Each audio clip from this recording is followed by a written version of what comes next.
శ్రేష్టమైన దినాన్ని ప్రభు మనకు అనుగ్రహిస్తూ వచ్చారు. ఈరోజు దేవుణ్ణి ఆత్మతోనూ సత్యంతో ఆరాధించడానికి పరిశుద్ధ గ్రంథంలో నుండి కొన్ని మాటలు మనం ధ్యానం చేసుకుందాం. దానికి ముందుగా మన పరిశుద్ధ గ్రంథాన్ని పై చూపిస్తూ ముందుగా బైబిల్ పని పాడుకుందాం. పఠింప శ్రేష్ఠ గ్రంథము బైబిల్, పఠింప శ్రేష్ఠ గ్రంథము బైబిల్, అనుదినం పఠించిన ప్రేమ తోడ నడుపును, ఓ పఠింప శ్రేష్ఠ గ్రంథము బైబిల్.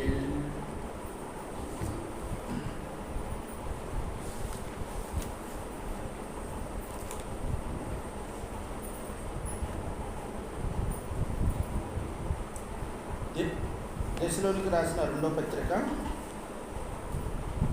దశలోనికి రాసిన రెండో పత్రిక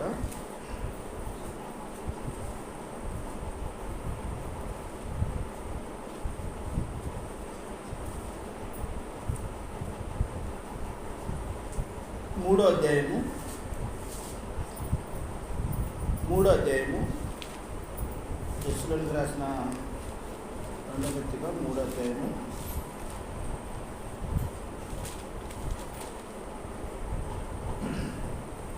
మనమందరం కూడా బైబిల్తో ఉన్నవారు అందరూ తెరిచి పెట్టండి. దశలోనికి రాసిన రెండో పత్రిక 3వ అధ్యాయము 3వ వచనాన్ని అందరం కలిపి చదువుకుందాం. అందరు తీసినట్లయితే చూడండి, చదువుదాం. అయితే ప్రభువు నమ్మదగిన వాడు, ఆయన మిమ్మల్ని స్థిరపరిచి దుష్టత్వము నుండి కాపాడును. మరొకసారి, అయితే ప్రభువు నమ్మదగిన వాడు, ఆయన మిమ్మల్ని స్థిరపరిచి దుష్టత్వము నుండి కాపాడును. దేవుని సంపూర్ణంగా చిన్న ప్రార్థన చేసుకుందాం. 3వ వచనంలో మనం చదువుకుంటూ వచ్చిన మాట ప్రభు వారు ఎంత స్పష్టంగా మనతో మాట్లాడుతూ వస్తున్నారు. అయితే ప్రభువు నమ్మదగిన వాడు, ఆయన మిమ్మల్ని స్థిరపరిచి దుష్టత్వం నుండి కాపాడును. ఇక్కడ మనం గమనించినట్లయితే దేవాది దేవుడు నిన్ను నన్ను ఆయన మన స్థిరపరిచి దుష్టత్వం నుండి కాపాడతాడు. ఆయన కాపాడే దేవుడు అంటే నిన్ను నన్ను విడిచిపెట్టే దేవుడు కాదు, ఆయన నిన్ను నన్ను కాపాడే దేవుడు అని ఇక్కడ ఎంతో దేవుడు స్పష్టంగా ప్రభు మాట్లాడుతూ వస్తున్నారు. అంతేకాకుండా ఆయన ముందుగా నిన్ను నన్ను ఏం చేస్తాడట, స్థిరపరుస్తాడట, స్థిరంగా ఉంచుతాడు. అంటే గాలికి రేపబడి కొట్టుబడి అటు ఇటు కొట్టుకోకపోకుండా ఒక స్థిరంగా నిలకడగా దేవుల్లో యథార్థంగా నిల్చేటట్టు నిలబడేటట్లుగా నిన్ను చేసి నిన్ను ఎలా ఉంచుతాడంటే దేవుడు దుష్టత్వము అంటే సాతాను యొక్క అంధకార శక్తులు నీ దగ్గరికి రాకుండా, దుష్టుడు నీ దగ్గరికి రాకుండా నిన్నెప్పుడు కూడా ఏం చేస్తాడు దేవుడు, కాపాడుతాడట. ఎంత గొప్ప వాగ్దానం ఇస్తున్నాడో చూడండి దేవుడు. ఈరోజు మనకు ఆదివారం ప్రియమైన దేవుని బిడ్డారా, ఈరోజు మనకు చాలా ప్రాముఖ్యమైన విషయం ఏంటంటే దేవుడు ఎలాంటి వారిని కాపాడుతాడో ఈరోజు మనం తెలుసుకుందాం.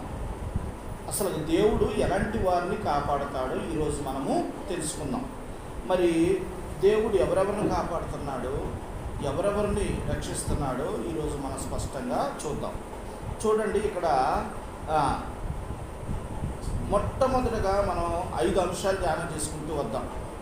దేవుడు ఎవరెవరిని కాపాడుతాడు, ఆ కాపాడే యొక్క సూచనలు ఏమిటి అనేది మనం స్పష్టంగా తేటగా చూద్దాం. మొట్టమొదటిగా దేవుడు ఏం చెప్పాడంటే, ఆయన మిమ్మల్ని స్థిరపరిచి దుష్టత్వము నుండి కాపాడుతాడు. విశ్వాసులందరినీ కూడా స్థిరపరిచి దుష్టి దగ్గర నుండి నిన్ను కాపాడుతాడు. మొట్టమొదటి అనుభవం చూద్దాం. చూడండి, కీర్తన 31వ కీర్తన చూడండి.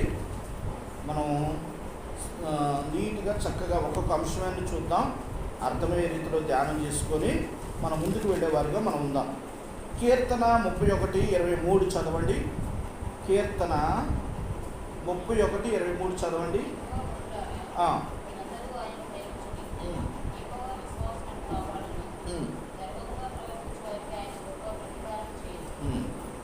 ఇక్కడ మనం చూసినట్లయితే కీర్తన 31:23 వచనంలో దేవాది దేవుడు మనతో మాట్లాడుతున్న మాట ఏమిటంటే, యెహోవా భక్తులారా మీరందరూ ఆయనను ప్రేమించండి, యెహోవా విశ్వాసులను కాపాడును. యెహోవా భక్తులారా మీరందరూ ఆయన ఏం చేయాలట? ప్రేమించండి. యెహోవా విశ్వాసులు ఏం చేస్తాడట? కాపాడుతాడట. విశ్వాసులు ఎవరిని కూడా దేవుడు విడిచిపెట్టడం అనేది జరగదు. ఆయన విడిచిపెట్టాడంటే ఇక మనం ఎన్ని ప్రయత్నాలు చేసినా మనం కాపాడబడలేము. ఆయన చెయ్యి విడిచిపెడితే ఇక మన ఎవరో ఆపలేరు. అయితే ఆయన నిన్ను నన్ను కాపాడుతున్నాడు కనుక ఈ రోజున నీవు నేను ఇక్కడ ఉన్నాం. మనందరం కూడా ఎవరో విశ్వాసం, దేవుడిని నమ్ముకున్న బిడ్డలం. ఆయన నిన్ను నన్ను అంగీకరించుకొని విశ్వాసం జాబితాలో నిన్ను నన్ను చేర్చుకున్నాడు కనుక దేవాది దేవుడు ఈ రోజున నిన్ను నన్ను విశ్వాసుల జాబితాలో చేస్తూ వచ్చాడు. విశ్వాసులు అంటే ఎవరంటే ప్రభు అయిన యేసుక్రీస్తు వారిని దేవుడు అని నమ్మిన వారు విశ్వాసులు. ఎందుకని ఆయన్నే దేవుడని నమ్మాలి? ఆయన నమ్మటం వల్ల ఏమి లాభం అంటే ఆయనే నీ కొరకు ప్రాణం పెట్టాడు కనుక. భూలోకంలో ఎవ్వరూ నీ కొరకు ప్రాణం పెట్టలేదు, కానీ ఆయన ఒక్కడే నీ కొరకు ప్రాణం పెట్టాడు. దేవాది దేవుడై ఉండి మానునుగా ఈ లోకానికి వచ్చటమే కాకుండా ఆయన నీ కొరకు నా కొరకు 33.5 సంవత్సరాలు ఈ లోకంలో అంతా సంచరిస్తూ ఆయన ఈ లోక రాజ్యానికి సువార్త ప్రకటిస్తూ వచ్చాడు. కుష్ఠవ్యాధుల్ని బాగు చేస్తూ వచ్చాడు. కాళ్ళు చేతులు లేని వారిని స్వస్థపరుస్తూ వచ్చాడు. మరి కళ్ళు కనపడిన వారికి కళ్ళు ఇస్తూ మరి స్వస్థపరిచాడు. ఇనికిడి లోపం చెవుడి ఉన్న వాళ్ళని చెవులు వినపడేటట్లుగా చేశాడు. ప్రియమైన దేవుని బిడ్డారా, వ్యాధిగ్రస్తులు బాగు చేశాడు. చచ్చిపోయిన వాళ్ళని లేపాడు. ఆయన లేపుతూ ఆయన పరలోక రాజ్య సువార్త ప్రకటిస్తూ 33.5 సంవత్సరాలు ఈ భూలోకంలోనే ఆయన ఉన్నాడు. దేవుడై ఉండి మానవుడు అనుభవించాల్సిన శ్రమలన్నీ కూడా ఆయన అనుభవిస్తూ 33.5 సంవత్సరాలు ఆయన ఈ భూలోకంలో జీవించాడు. 3.5 సంవత్సరాలు మాత్రం ఆయన రాజ్య సువార్తను అందరికి ప్రకటిస్తూ వచ్చాడు. శిష్యుల్ని ఏర్పాటు చేసుకుంటూ వచ్చాడు.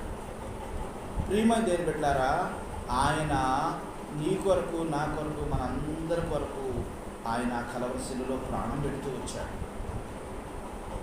మనము మిట్ట మధ్యాహ్నం ఎర్రటి ఎండలో ఆయన మరి భూమికి ఆకాశానికి మధ్యన ప్రభువారిని మరి మనం ఈ రోజున అనుకుంటాం కదా, 11-12 అవుతుంటేనే ఎండ అసలు తట్టుకోలేకపోతున్నాం కదా.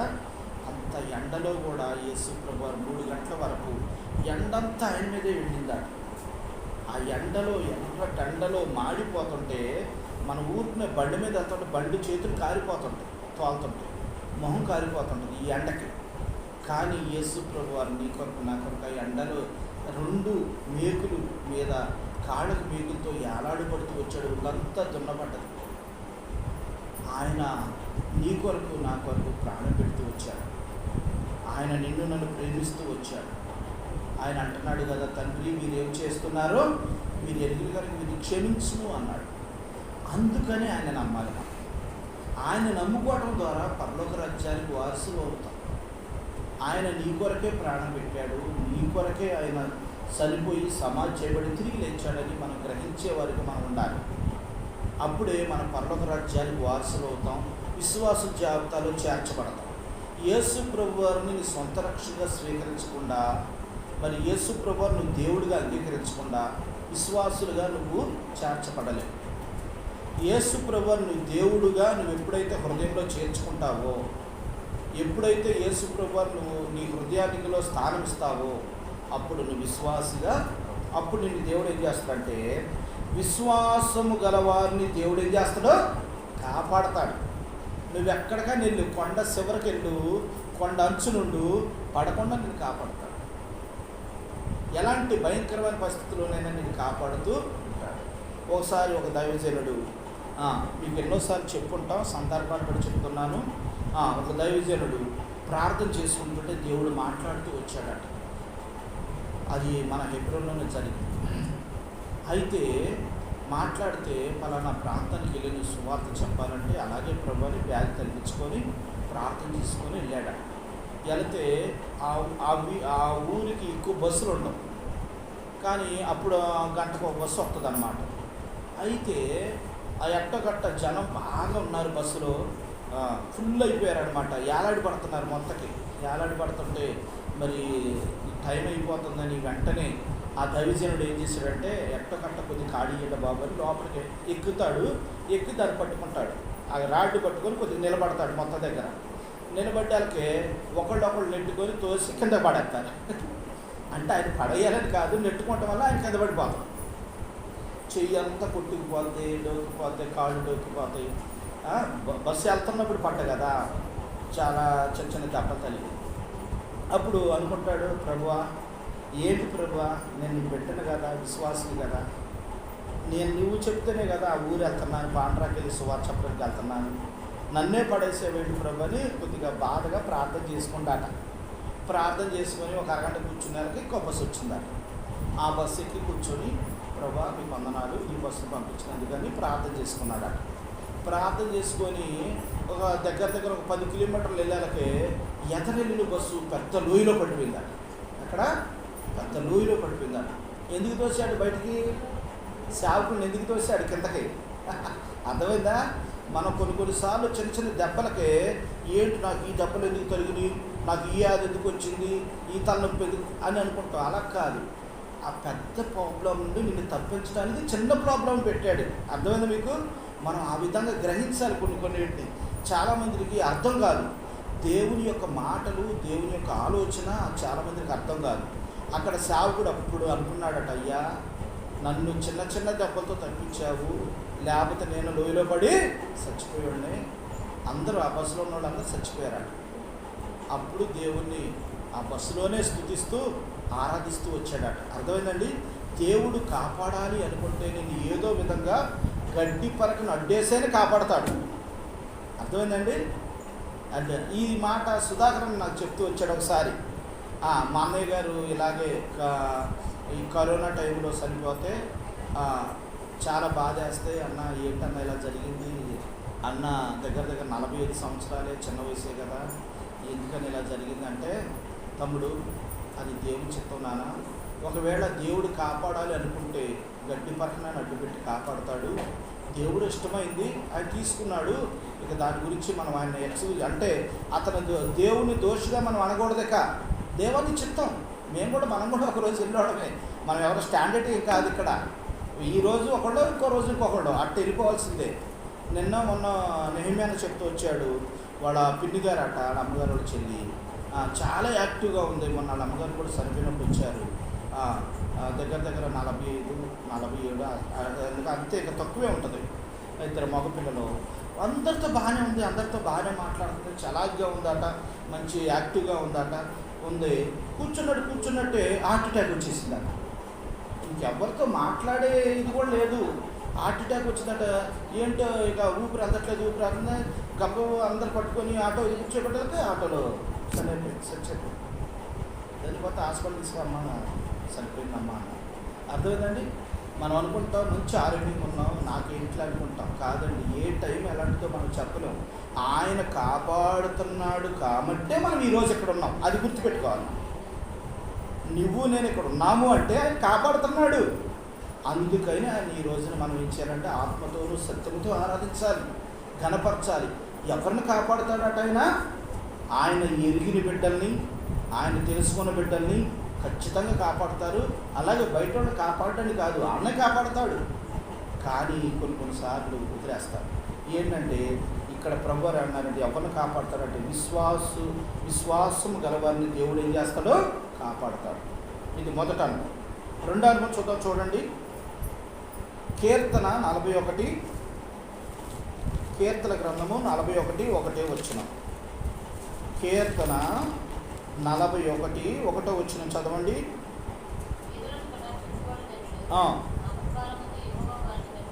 అది ఇక్కడ చూడండి, పేదలను కటాక్షించువాడు ధన్యుడు, ఆపదకాలం మందు యెహోవా వారిని ఏం చేస్తారట? తప్పించును. చూడండి, పేదలను కటాక్షించు వారిని దేవుడు కాపాడుతాడు. నువ్వు పేదల్ని కనికరించి వాళ్ళ పట్ల దయ చూపించేవనుకో, అమ్మ ఆకలి అవుతుంది అని నీ దగ్గరకు వచ్చి చేజాపినప్పుడు, నీ దగ్గర ఎవరు ఉన్నప్పుడు వాళ్ళకి పెడతావే, అప్పుడు దేవుడు అది చూస్తాడు. అర్థమైందండి? పేదల్ని కటాక్షించే వారిని దేవుడు ఎప్పుడు విడిచిపెట్టడండి, ఎప్పుడు కాపాడతాడు. మరి నీవు నేను కూడా పేదల్ని మనం కటాక్షించేవారిగా, వారి అక్కరవసరం తెలుసుకుని వారు సహాయం చేసేవారిగా మనం ఉండాలి. నేను ఇదివరకు తణుకులో ఒక పెద్ద డాక్టర్ గారి దగ్గర అక్కడ ఉండి నేర్చుకునే టైంలో ఆ డాక్టర్ గారు రాజమండ్రి పంపించి దగ్గర 100 దుప్పట్లు కొనుక్కురమ్మన్నాడు. 100 దుప్పట్లు కొనుక్కురమ్మని నేను ఇంకో బ్రదర్ని ఇద్దరు కలిసి అర్ధరాత్రి ఇప్పుడు 12 తర్వాత జన సంచారం లేనప్పుడు బస్ స్టాండ్లో చలికాలం అనమాట, బాగా చలి, తట్టుకోలేనంత చలి, బస్ స్టాండ్లోనూ రైల్వే స్టేషన్లోనూ రోడ్డు పక్కన కుట్లు దగ్గర పండుకున్నోళ్ళ దగ్గరికి వెళ్ళి ఎవ్వరికి తెలియకుండా దుప్పటి దులిపి వాళ్ళకి కప్పి వాళ్ళకి ఏదన్నా తినే ఏదన్నా వాళ్ళ పక్కన పెట్టి రండి అని ఉండదు. అర్థమైందా? పేదలకు కటాక్షించడం అంటే అలా కటాక్షించాలి. అర్థమైందండి? మనం ఎవరితో మనం చేసేది 10 మందికి తెలిసినట్లు చెప్పడం కాదు. మనం చేసేది ఈ చేతితో చేసింది చెయ్యి తెలియకుండా మనం చేయాలి. ఎప్పుడైనా మనము డంబంగా మనం ఎప్పుడు ఉండకూడదు. మనం హెల్ప్ చేసేవారిగా మనం ఉండాలి. దేవుని బిడ్డలంటే పేదల కటాక్షించేవారని అర్థం. ప్రియమైన దేవుడు వారిని దేవుడు ఎప్పుడు కూడా విడిచిపెట్టడండి, వారిని కాపాడు. అట్టా మేము ఏం చేసేవాళ్ళం అంటే 12:30 నుండి 1 గంట 2 గంటల వరకు మొత్తం railway station, bus station, road పక్కల అన్ని చోట్ల పడుకున్న వాళ్ళందరికీ దుప్పటి కప్పి వెళ్ళిపోయాడు. పొద్దున్నే లేస్తాడు, ఏం చేస్తారు? దేవా మీకు వందనాలు. వాళ్ళకి ఇష్టదేవుళ్ళు ఎవరైతే నమ్ముకున్నారో వాళ్ళనే దేవుడా మీకు వందనాలు అని అనుకుంటారా? నాకు ఈ దుప్పటి ఇచ్చేవయ్యా, ఎవరి ద్వారా ఇచ్చేవో నాకు తెలియదు కానీ వాళ్ళు దీవించి అంటాడా? అర్థమైందండి? అప్పుడు దేవుడు నిన్ను నన్ను కాపాడుతుందా లేదా? గుర్తుపెట్టుకోండి, మనల్ని కాపాడాలి అంటే మనం చేయాల్సిన పని ఏంటంటే పేదల్ని కటాక్షించాలి, పేదల్ని ప్రేమించాలి, పేదలకు సహాయం చేయాలి. అది దేవుడు పెట్టిన రూల్ అన్నమాట. దేవుడు నిన్ను నన్ను ప్రేమించాడు కనుకే ఈ రోజున మనం ఇక్కడ ఉన్నాం. జ్ఞాపకం చేసుకోండి. అందుకని పేదలను కటాక్షించువాడు ధన్యుడు, యెహోవాని కాపాడి బ్రతికించును. ఖచ్చితంగా కాపాడి నిన్ను నన్ను ఈ జాతలో బ్రతికిస్తాడు. గుర్తుపెట్టుకోండి. ఇది 2వ అనుభవం. 3వ అనుభవం చూద్దాం. చూడండి, కీర్తన 97వ కీర్తన, కీర్తన గ్రంథము 97వ కీర్తన 10వ వచనం చదువున్నాను. 97:10.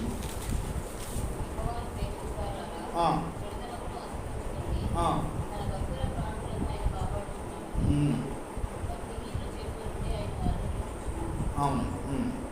ఇక్కడ మనం గమనించినట్లయితే యెహోవాను ప్రేమించువారులారా చెడుతనమును అసహించుకొనుడి, తన భక్తుల ప్రాణమును ఆయన కాపాడుచున్నాడు, భక్తిహీనుల చేతిలో నుండి ఆయన వారిని విడిపించును. అర్థమైందండి? యెహోవాను ప్రేమించువారులారా అంటే అని మాట్లాడుతూ ఇక్కడ ప్రభువారు ఒక మాట చెప్తున్నారు. ఏంటంటే ఏ మాట చూడండి, భక్తి గలవారిని చూడండి, భక్తుల ప్రాణాన్ని కాపాడుచున్నాడు, భక్తిహీనుల చేతుల నుండి వారిని విడిపించును అని ప్రభు చెప్తూ ఇక్కడ భక్తుల ప్రాణమును కాపాడుచున్నాడు అని అన్నాడు ప్రభు. భక్తుల ప్రాణాన్ని ఏం చేస్తాడట? కాపాడుతున్నాడు. భక్తుల్ని దేవుడు ఎప్పుడు విడిచిపెట్టడండి. ఆయన నమ్ముకున్న వారికి ఎప్పుడూ అన్యాయం చేయడు దేవుడు. ఆయన న్యాయం చేసే దేవుడే. నాకు అన్యాయం చేసిందని నువ్వు అనుకుంటే నీకు తప్పే, నీ పొరపాటే. దేవుడు నీకు ఎప్పుడు న్యాయమే చేస్తాడు, అన్యాయం చేయడు. ప్రియమైన దేవుడు బిడ్డారా, ఒక బాధకరమైన విషయం ఏంటంటే ఈరోజు సమాజం ఎలా ఉందంటే మమ్మల్ని తల్లిదండ్రులు బాధ పెడుతున్నారు, ఇబ్బంది పడుతున్నారు. ఇప్పుడున్న పిల్లల జనరేషన్ చాలా భయంకరంగా తయారైపోయారు. ఒక బాబు దగ్గర 12, 13, 14 సంవత్సరాలు చిన్న వయసు. ఆ బాబు చెడు వ్యసనాలకు బానిస అయిపోయాడు. మత్తు మందుకి, గంజాయికి బానిస అయిపోయాడు. బానిస అయిపోతే వాళ్ళమ్మ మందలిస్తూ, అయ్యా అది తినమాకు, తాగమాకు, చాలా ప్రమాదం అయ్యా, ఆరోగ్యం దెబ్బతింటది, నిన్ను పోలీసులు అరెస్ట్ చేస్తారు, నువ్వు ప్రమాదంలో ఉంటావయ్యా అని రోజు తల్లి ప్రేమ ఉంటుందిగా, తల్లి మంచి చెప్తూ వస్తుందట. అతను ఏం చేశాడంటే ఈ గంజాయి తాగుతూ ఇంకో స్నేహితుడితో మా అమ్మ రోజు ఇలా అంటుంది, నన్ను ఇసుకిచ్చేస్తుందంటే అవతలోడు ఏముందో మూర్ఖుడు కదా, ఈ గంజాయి తాగుళ్ళు మామూలుగా బుర్రలో పనిచేయవు, బ్రెయిన్ పనిచేయదు. వెంటనే ఏముందిరా మీ అమ్మని చంపేద్దాం, ఎందుకు తలనొప్పి అన్నాడు అని వాళ్ళకి చంపేద్దామని ప్లాన్ తీసుకొని ఇంటికి వచ్చారట. ఇంటికి వచ్చిన తర్వాత వాళ్ళ అమ్మ ఎక్కడ పనికి వెళ్ళిందట. ఫోన్ చేసి అమ్మ ఆకలి అవుతుంది, తొందరగా ఇంటికి వచ్చి అన్నం పెట్టాడు. పాపం తల్లి ఎంతో బాధతో, నా కొడుకు ఎంతో ఆకలితో ఉండడం, నేను తర్వాత వచ్చి చేసుకోవచ్చు పనిని గబగబ వచ్చేసి చేతులు కడుక్కొని లోపలికి వస్తుంటే ఒకడు నోరు పట్టుకుండాట. వాళ్ళ కొడుకు 18 సార్లు పొడిచిండాట. ఎన్నిసార్లు? 18 సార్లు పొడుగుతుంటే ఏమంటుందో తెలుసా? చిన్న పొడవ మొక్కరా నొప్పి వస్తుంది అంటుందా. తిట్టట్లా, అప్పుడు బాధపడుతుంది. చిన్న పొడవ మొక్కరా నొప్పి వస్తుంది అంటుందా. అంటే చచ్చిపోతూ కూడా కొడుకుని ప్రేమిస్తూనే ఉంది తల్లి. చూసారా? తల్లి ప్రేమ కంటే గొప్పది మన దేవుని ప్రేమ. అర్థమైందండి? పొడవమాకు చిన్న, బాగా నొప్పి వస్తుందిరా, పొడవమాకరా చిన్న చిన్న అంటుందట. అయినా సరే ఆడు మత్తులో పొడిచేస్తా ఉండట. 18 సార్లు పొడిచిండాడు. ఆకలి అవుతుంది అంటే అన్నం పెట్టడానికి వచ్చిన తల్లిని పొడిచి చంపాడు. ఇప్పుడు మంచి చెప్పినందుకు. ఈరోజు జనరేషన్ ఎలా ఉంది? అంత భయంకరంగా ఉందన్నమాట. భక్తిహీనులు. అందుకని ఇక్కడ ప్రభువారు అంత స్పష్టంగా మరి 97:10 స్పష్టంగా యెహోవాను ప్రేమించువారు చెడుతనమును అసహించుకునుడి, తన భక్తుల ప్రాణం ఆయన కాపాడుచున్నాడు, భక్తిహీనుల చేతుల నుండి వారిని విడిపించును. భక్తిహీనులు ఇక వాళ్ళకి భక్తి ఉండదు, వాళ్ళు హీనులు అనమాట. వాళ్ళ దగ్గర నుండి కూడా దేవుడు నిన్ను నన్ను కాపాడుతాడు. వాళ్ళకేం తెలియదు అనమాట. ఏంటంటే వాళ్ళు అనుకుందే నీతి, వాళ్ళు అనుకుందే నిజం అనుకొని ఎతటి వ్యక్తులు తప్పుగా ఆలోచిస్తూ కొట్టడానికి చంపడానికి సిద్ధపడుతుంటారు. ప్రియమంది ఏం పెట్టారా? నిజంగా ఈ రోజు పరిస్థితులు అంత భయంకరంగా ఉంది. అయినా సరే ప్రభు నిన్ను నన్ను ఏం చేస్తున్నాడు? కాపాడుతున్నాడు. భక్తు గల వారిని దేవుడు ఏం చేస్తాడట? ఎప్పుడు విడిచిపెట్టడు. నువ్వు భక్తిగా ఉండి దేవుని యందు భయభక్తులు కలిగి ఉండు. దేవుడు నీకు ఏ సమయంలోనైనా ఏ ఆపదలోనైనా నిన్ను కాపాడుతూనే ఉంటాడు, నేను సంరక్షిస్తూనే ఉంటాడు. ప్రియమంది ఏం పెట్టారా? నిన్ను ఎప్పుడు విడిచిపెట్టే దేవుడు కాదు, నిన్నెప్పుడు ఆదుకునే దేవుడు, నిన్ను కాపాడే దేవుడు. దేవుడు నీ పక్కనే ఉండే దేవుడు. మనం ఎప్పుడు కూడా ప్రభుని అనుసరించాలి. ఆయన భక్తి జాడల్లో నడిచేటప్పుడుగా మనం ముందుకు సాగి ఆయన సంతోషపెట్టేటట్టుగా నీవు నేను ఉండాలని ప్రభు మీకు మనం చేస్తున్నాను. ఇక్కడున్న మనందరినీ కూడా దేవుడు కాపాడాడు కనుకే మనం ఇక్కడ ఉన్నాం. గుర్తుపెట్టుకోండి, మీరు విశ్వాసులుగా ఉన్నారు కనుకే దేవుడు కాపాడాడు. మీరు భక్తిగా వేదన కటాక్షిస్తున్నారు కనుకే దేవుడు మిమ్మల్ని కాపాడాడు. భక్తి గలవారుగా ఉన్నాడు కనుక దేవుడు నిన్ను నన్ను కాపాడుతూ వచ్చాడు. తర్వాత 4వ అంశం చూద్దాం. చూడండి, 145:20 కీర్తన గ్రంథము 145:20 చూద్దాం. చూడండి 145.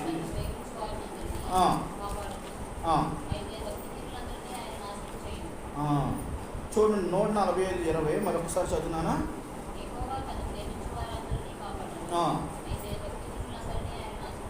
అది యెహోవా తన్ను ప్రేమించు వారందరినీ కాపాడును, అయితే భక్తిహీన అందరినీ ఆయన ఏం చేస్తాడట? నాశనం చేస్తాడు. మనం ఎప్పుడు కూడా భక్తిహీనులుగా ఉండకూడదండి, భక్తి పరులా ఉండాలి. అంతేకాకుండా దేవుడు ఇక్కడ ఏం చెప్పాడు? యెహోవాను తన్ను ప్రేమించు వారందరినీ ఆయన ఏం చేస్తాడట? కాపాడతాడు. నువ్వెవరిని ప్రేమిస్తున్నావు? లోకాన్నే? లోకంలో ఉన్న వాటిని ప్రేమిస్తున్నావా? నువ్వు దేవుని ప్రేమిస్తున్నావా? ఈ లోకంలో సృష్టించిన అన్ని దేవుడే. ఆ దేవుని విడిచిపెట్టి లోకంలో నువ్వు ఉన్న వాటిని ప్రేమిస్తే ఉపయోగం లేదు. నిజమైన దేవుడు, గొప్ప దేవుడు ప్రభువైన యేసుక్రీస్తు వారు. ఆయన నువ్వు అంగీకరించి ఆయన దేవుడను నమ్మి విశ్వాసంతో ఆయన్ని ప్రేమించితే చూడండి, అప్పుడు నిన్ను అన్ని విషయాల్లో ఆయన కాపాడే దేవుడిగా ఉంటాడు, నిన్ను విడిచిపెట్టే దేవుడిగా ఉండడు. ప్రియమైన దేవుడు పెట్టారా? భక్తిహీనులు దేవుడు ఏం చేస్తాడని ఇక్కడ ఉంది. ప్రభువు ఏం చెప్తున్నాడు? భక్తిహీనులు ఏం చేస్తాడట? అమ్మా ఏం చేస్తాడు? ఆయన చేయును. భక్తిహీనులుగా ఉండి దేవుడు అంటే లెక్కతనంగా చేస్తూ, నాకు ఆరోగ్యంగా ఉన్నాను, నాకు జాబ్ ఉంది, నాకు డబ్బు ఉంది, నాకు ఇవి ఉన్నాయి అయ్యి ఉన్నాయి, నువ్వు కాలు ఎగరేసుకుంటా అహంకారంతో అనుకో, దేవుడు ఏం చేస్తాడు? ఒక రోజున ఇచ్చేస్తాడు. నాశనానికి ముందు ఏం నడిచిద్దట? గర్వం నడిచిద్దట. అర్థమైందా? ఇక నాశనానికి ముందు ఏం చేస్తాడంటే ఎవరిని లెక్క చేయడే, నేనంతా అంటాడు. నువ్వెంత? నాకంటే ఎక్కువ నువ్వు, నాకంటే ఎక్కువ ఉందా నీకు అంటాడు. గర్వమైన మాటలు మాట్లాడుతుంటాడు, చాలా పొగరబోతుగా మాట్లాడుతుంటాడు, ఎవరిని లెక్కలేనితనంగా మాట్లాడుతుంటాడు, దేవుడిని కూడా తిడుతుంటాడు. అది నాశనానికి ముందు గర్వం నడిచిందాట. ప్రియమైన దేని బిడ్డారా, నీవు నేను మనందరం కూడా తన్నును ప్రేమించు వారిని దేవుడు ఏం చేస్తాడో కాపాడే దేవుడు. నువ్వు భక్తిహీనుడిగా ఉంటున్నావా, దేవుని ప్రేమించే బిడ్డగా ఉంటున్నావా? దేవుని ప్రేమించే బిడ్డగా ఉంటే నేను ఎప్పుడు దేవుడిని విడిచిపెట్టాడు. ఒకవేళ నువ్వు భక్తిహీనుడిగా ఉంటూ దేవుని ఎరగకుండా, దేవుణ్ణి పట్టించుకోకుండా, నిర్లక్ష్యంగా అలక్ష్యంగా ఉంటే దేవుడు ఒక రోజున నిన్ను విడిచిపెడతాడు. శత్రువు చేతిలోకి చిక్కిపోతావు, శత్రువు నిన్ను నాశనం చేస్తాడు. దేవుడిని నువ్వు ప్రేమిస్తే అది నీకు కవచములాగా చుట్టూ కంచి వేసి ఉంచుతాడు. దేవుని నువ్వు ప్రేమించకపోతే, భక్తిహీనురాలుగా ఉంటే దేవుడు నాశనానికి గురి చేస్తాడు. జ్ఞాపకం ఉంచుకోండి, దేవుడు ప్రేమమూర్తి. నిన్ను కాపాడటానికి, తన రాజ్యానికి వారసులుగా చేసుకోవడానికి దేవుడు నీతో నాతో మాట్లాడుతున్నాడు. అందుకనే ఈ రోజున దేవుడు తన ప్రేమించు వారిని దేవుడు కాపాడుతాడు. మరి ఈ రోజున నిన్ను నన్ను కాపాడంటే మనం ఏం చేస్తున్నాం? దేవుణ్ణి ఏం చేస్తున్నాం? ప్రేమిస్తున్నామనేగా అర్థం. మేము మొన్న బందరు వెళ్ళాం, నేను జ్యోతి వస్తుంటే పిడుగులు ఉరుగుతుంది, పెద్ద వర్షం. నేను అనుకున్నా ఎక్కడ పిడుగు పడింది మా మీద అనుకున్నా, అంత భయం వేసింది రోడ్డు మీద. ఓరు బాబు ప్రభా అంటున్నాం. అట్టుంటే రాగానే ఒక షెడ్ కనపడుతుంది, ఆ షెడ్ కట్టేది పడ్డాం. ఎంత గాలి అంటే తాడి చెట్టు ఇలా వంగి ఇలా ఎత్తుంది, అంత పెద్ద గాలి. అది ఏ షెడ్లు వేసిపోద్ది అర్థం కావట్లా, ఏ పిడికి పడుతుంది అర్థం కావట్లా, అంత భయం వేసింది. కానీ ప్రభుని ప్రార్థన చేసుకొని వచ్చున్నాం. ప్రభువా నువ్వే కాపాడాలి ప్రభువా, మాకు ప్రమాదం నుండి వర్షాలు తప్పించు ప్రభు. అంతా గంట సేపు కొట్టింది వర్షం. మేము అక్కడి నుంచి ఉంటే గంట సేపు అట్లా నిలబడ్డాం. బయటికి రావడానికి ప్లేస్ లేదు, కార్లు బస్సులు అన్నీ ఆపేశారు రోడ్డు మీద, వాళ్ళు కూడా వెళ్ళలా. భయంకరమైన పిడుగులతో ఉరుములు, చాలా భయంకరంగా ఉంది. ప్రియమైన దేవుని బిడ్డారా, దేవుడు కాపాడకపోతే మనం ఏమీ చేయలేమండి. ఇలాంటి పరిస్థితుల్లో దేవుడే మనం కాపాడాలి. అందుకని ప్రభు దగ్గర మనం ఎప్పుడు ఆయన ప్రేమించే బిడ్డగా ఉండాలి తప్ప ఆయన అసహించుకొని ఆయనకు దూరంగా ఉండే బిడ్డగా మనం ఎప్పుడు ఉండకూడదు. ప్రభువా నిన్ను ప్రేమిస్తాను కనుక ఈరోజు నన్ను కాపాడినందుకు మీకు వందనాలు, స్తోత్రాలని దేవుని స్తుతించాలి. లాస్ట్ మాట ఒక మాట చదువుకొని మనం ఆరాధించుకుందాం. కీర్తన 121, కీర్తన గ్రంథము 121 ఈ మాట చూసుకొని మనము ఆరాధించుకుందాం. కీర్తన 121 7వ వచనం చదువునాను.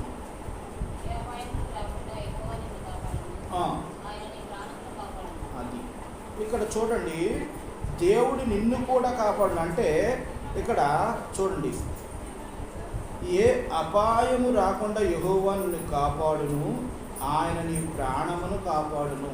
ఇక్కడ ఉన్నవారు దేవుడు ఎరిగినా ఎరకపోయినా ప్రభుని, అయితే ప్రభునందు విశ్వాసం ఉంచావు కనుక ప్రభు నిన్ను కూడా కాపాడతాడు, విడిచిపెట్టే దేవుడు కాదు. చాలామందిని ప్రభుని నమ్ముకోరు కానీ చాలా నిజాయితీగా నీతిగా ఉంటారు.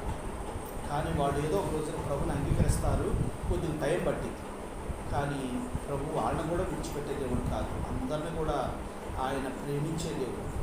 అందుకని ఆయన అంటాడు కదా, ప్రజలందరి కొరకు నువ్వు ప్రార్థన చేయాలి, రాజుల అధికారుల కొరకు నువ్వు ప్రార్థన చేయాలంటాడు. ఎందుకని అంటున్నావు? ప్రజలందరూ కూడా ఆయన స్వరూపంలో చేసుకున్న బిడ్డలు. ఆ బిడ్డల నాశనం అవడం దేవుడికి ఇష్టం లేదు. ఆయన నిన్ను నన్ను ప్రేమించాడు కనుక ఈ మాటలు నీతో చెప్తున్నాడు. లేకపోతే నిన్ను నన్ను విడిచిపెట్టాడుగా, దేవుడు నమ్ముకున్నాడు ఉంచి తక్కిమ ఉన్నది విడిచిపెట్టాడు. కానీ ప్రభు నిన్ను నన్ను ప్రేమిస్తున్నాడు కనుక ఆయన నిన్ను నన్ను ఎన్నుకున్నాడు. అందుకనే ఆ దేవుడు నిన్ను కూడా కాపాడతాడు అని ప్రభు ఇక్కడ ఎంతో స్పష్టంగా మనతో మాట. అందుకని యెహోవా నిన్ను కూడా కాపాడును, ఆయన నీ ప్రాణమును కాపాడును అని అన్నాడు ప్రభు. అందుకని ప్రభువాన్ని మనం స్తుతిద్దాం. ప్రభువా ఈ రోజున మరి మీరు చక్కని మాటలు 5 అంశాలుగా నాతో మాట్లాడుతూ వచ్చారు. మొట్టమొదటిగా ప్రభు ఏం మాట్లాడాడు? ఆయన మిమ్మల్ని స్థిరపరిచి దుష్టత్వము నుండి కాపాడును అని ప్రభు చెప్తూ వచ్చాడు. తర్వాత 5 అనుభవాలు మనతో మాట్లాడుతూ ఎవరిని కాపాడుతాడు అని మనం చూస్తే, ఒకటి విశ్వాసము గలవారిని దేవుడు ఏం చేస్తాడు? కాపాడుతాడు. రెండోది బేదల కటాక్షించు వారిని దేవుడు కాపాడుతాడు. మూడోది, భక్తి గల వారిని దేవుడు కాపాడుతాడు. నాలుగోది, తన ప్రేమించే వారిని దేవుడు కాపాడుతాడు. ఐదోది, దేవుడు నిన్ను కూడా కాపాడుతాడు. అర్థమైందండి? ఈ 5 అంశాలను కూడా మనం తలపోసుకుంటూ, ప్రభువా ఈ రోజున నీ సన్నిధిలో నేను ఇక్కడ సజీవ లెక్కలో ఉన్నాను అంటే నువ్వు నన్ను కాపాడావు గనక నీకు వేలాది వందనాలు స్తోత్రం తప్ప నువ్వు తప్ప నాకు ఎవరున్నారు ప్రభువా. తల్లి అయినా మర్చుకొని నేను నిన్ను మరవను అన్నారు ప్రభువా. నన్ను మరవకుండా నన్ను కాపాడు దేవా, మీకు వందనాలు స్తోత్రాలని ఆత్మతో సత్యంతో మనం ఇచ్చాలి, దేవుణ్ణి ఆరాధించి కనపరచాలి. ఈ కొన్ని మాటలు దేవుడు దీవించుగాక. మోకరించండి. మోకరించి చక్కగా దేవుడి